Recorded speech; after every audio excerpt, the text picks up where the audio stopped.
Okay, thank you. Can you move to my presentation, please? I'd sent to one slide page, one slide. Thank you, thank you. Okay, so I'm looking at my watch. Good afternoon, everyone. It's the afternoon here in Durban. And I'll say Sanbonani Nonke, because that's how we greet here in the Kingdom of the Zulu.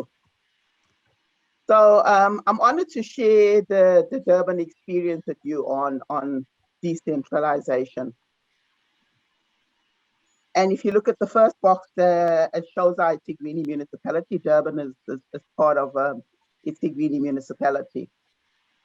So what had happened is that every year we have to submit a report to the Auditor General to check whether we as a municipality or municipalities in South Africa are reaching their targets. And in around 2008, the Auditor General came back and was not happy with how we were performing as a municipality.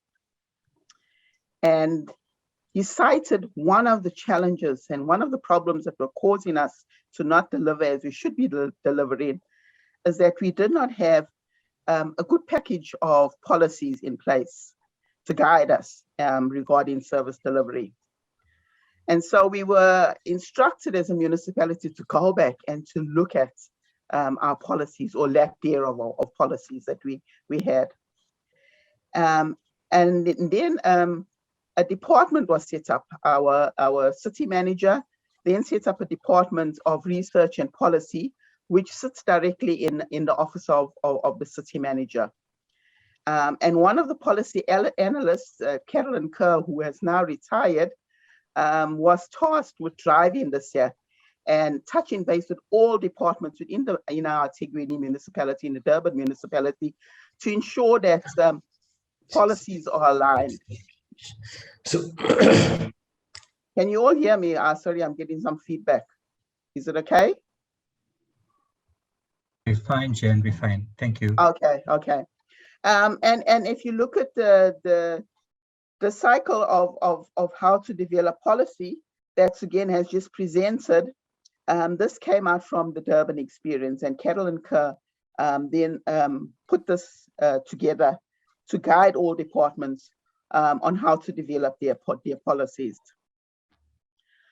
Up until now, we still do not have a decentralization policy.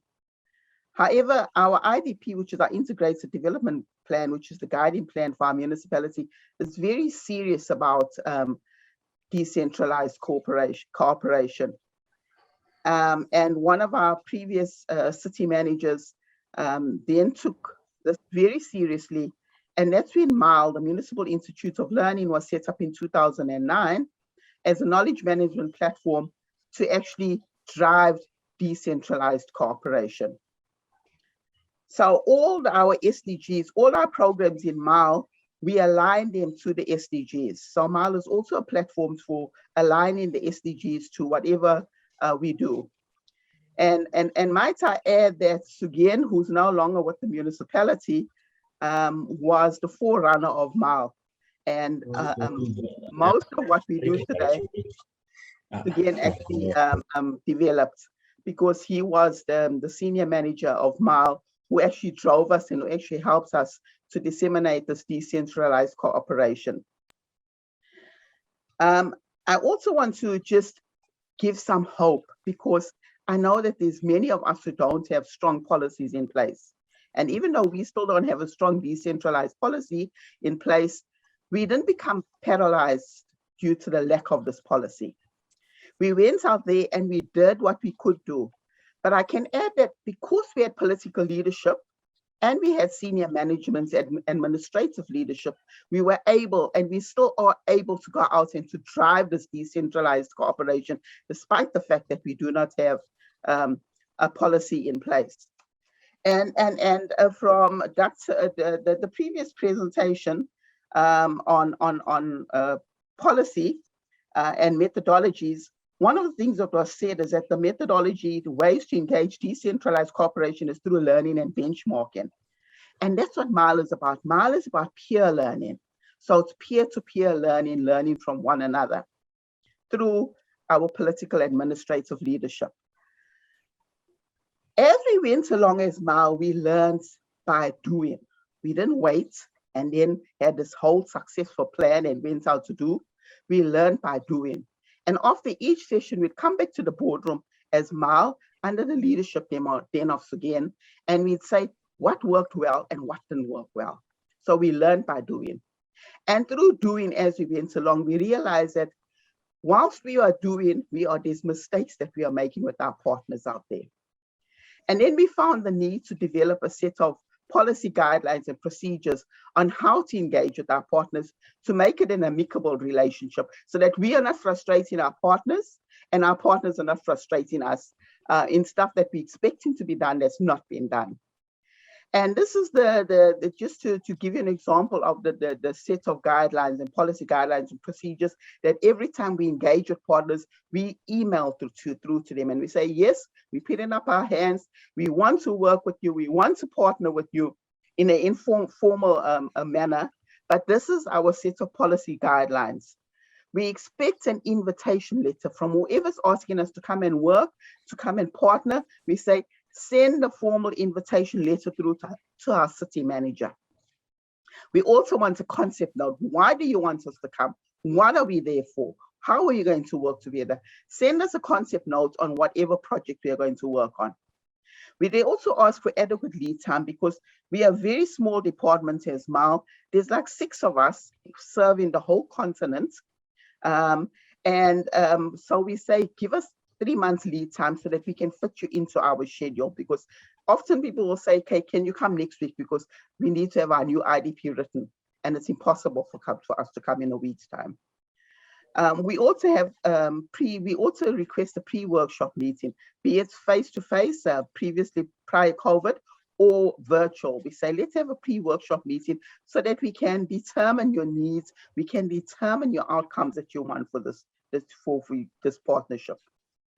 We also do not, whilst we are paid by our municipality for the work that we do not burden our ratepayers.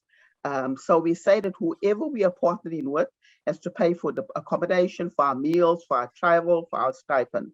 And those of you who are here who we work from the Maureen's from Malawi, from Namibia, from Malawi, you know this very well. We also then say to our host, to the partner, logistical arrangements for the events. You are responsible for logistical arrangements, how we expect the room to be set up, what materials we need, etc., what support team we need. And then importantly, we say, what monitoring and evaluation are you going to have post us coming on what we come in to support you on? Because if there's no monitoring and evaluation in place, then we are wasting our time and you are wasting, and you also wasting your ratepayers' time.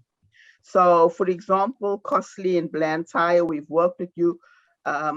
Initially, after 3 months, I'd phone our partners and I'd say, okay, you said you'd have this in place. Do you have this in place? So initially it would be every 3 months, we have a virtual meeting, a telephone meeting, and thereafter it becomes every 6 months, and once a year, I just touch base with our partners after a while to check on the monitoring and evaluation. I know that one of our speakers, our colleagues mentioned this morning about academic partners for decentralized cooperation, and that you have your academic partners and your universities are waiting to work with you. MAL also has, one of the pillars of MAL's is that we collaborate with all academia. So we collaborate with all our tertiary institutions in South Africa and in the rest of the world, whereby we have partnerships, we have MOUs with academic institutions. So that in a nutshell is how we have tried to put in our decentralized cooperation. Thank you.